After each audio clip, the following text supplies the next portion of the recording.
വയസ്സ് 90 കഴിഞ്ഞു. കാര്യമായ ആരോഗ്യ പ്രശ്നങ്ങൾ ഒന്നും തന്നെയില്ല. ഈ പ്രായത്തിലും ആയുർവേദ ചെടികൾ നട്ടു പരിപാലിക്കുകയാണ് പാലത്തായി സ്വദേശി CP രാഘവൻ. പനി മുതൽ അർബുദത്തിന് വരെ ഇവിടെ മരുന്നുണ്ട്. ഇദ്ദേഹത്തിന്റെ പക്കൽ 200-ലധികം വിവിധ തരം ആയുർവേദ ചെടികളുണ്ട്.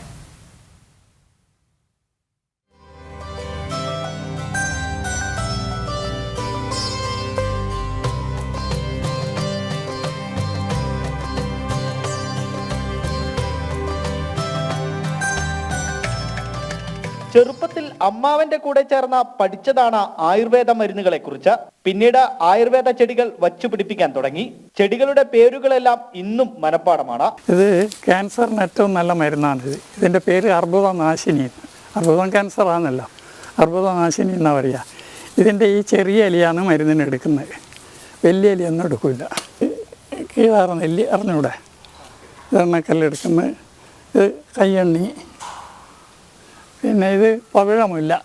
ഇതിൻ്റെ മുകളിൽ പൂവുണ്ടായാൽ ആ പൂവിൻ്റെ ഇങ്ങനെ അറ്റത്ത് വീണാൽ ഒരു മഞ്ഞ കളറുണ്ട്. അത് ആ പവിഴമില്ല എന്ന് പറഞ്ഞാൽ പഴം പോലെ ഇരിക്കുന്നത്. ചെടികളെ കുറിച്ച് മാത്രമല്ല മരുന്ന് കൂട്ടുകളെ കുറിച്ചും കൃത്യമായ ബോധ്യമുണ്ട്. ഷടങ്ങ് കഷായം, ഘനചന്ദന ശുണ്ഠി അമ്പു പർപ്പുട ശീതസാധിതം ശീതന്തേഭ്യോ ഹിതന്തോയം പാചനം ത്രിജ്വരാപകം. പണ്ടെല്ലാം പനി വന്നാൽ വാതപിത്ത കഫം 3 തരത്തിലുള്ള പനിക്കും ഇത് കൊടുക്കാം.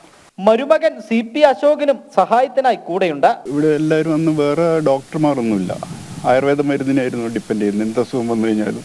പിന്നെ തൊടിയിൽ തന്നെ പനിക്കൂർക്ക അങ്ങനെയുള്ളതൊക്കെ ഉണ്ടായിരുന്നു. ചെറിയ കുട്ടികൾക്കുള്ള മരുന്നുകളൊക്കെ അതിൽ നിന്ന് വേണ്ടി ഉണ്ടാക്കുമായിരുന്നു. അങ്ങനെ അത് കഴിഞ്ഞിട്ട് പിന്നെ വൈദ്യശാലയൊക്കെ നിന്ന് പിന്നെ അമ്മാവൻ ഇപ്പോൾ മരുന്നിൻ്റെ പ്രചാരണം കൂടിയാണ്.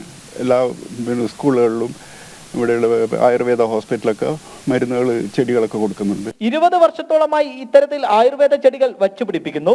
ഇവിടെ എത്തുന്നവർക്ക് മരുന്നുകളും ചെടികളും എല്ലാം സൗജന്യമാണ്. പുതുതലമുറ മറന്നുപോകുന്ന ആയുർവേദത്തെ പരിപാലിക്കുകയാണ് ഇവിടെ എത്തിയാൽ ഈ ആയുർവേദ മരുന്നുകളെല്ലാം നമുക്ക് സൗജന്യമാണ്. ഒരു പൈസ പോലും മേടിക്കാതെയാണ് ഈ മരുന്നുകളെല്ലാം നൽകുന്നത്. മറ്റുള്ള കടകളിലേക്കും ആയുർവേദ ശാലകളിലേക്കും ഈ മരുന്ന് എത്തിക്കുന്നുണ്ട്. ക്യാമറമാൻ K സുബിത്തിനൊപ്പം അർജുൻ PS, ജനം, കണ്ണൂർ.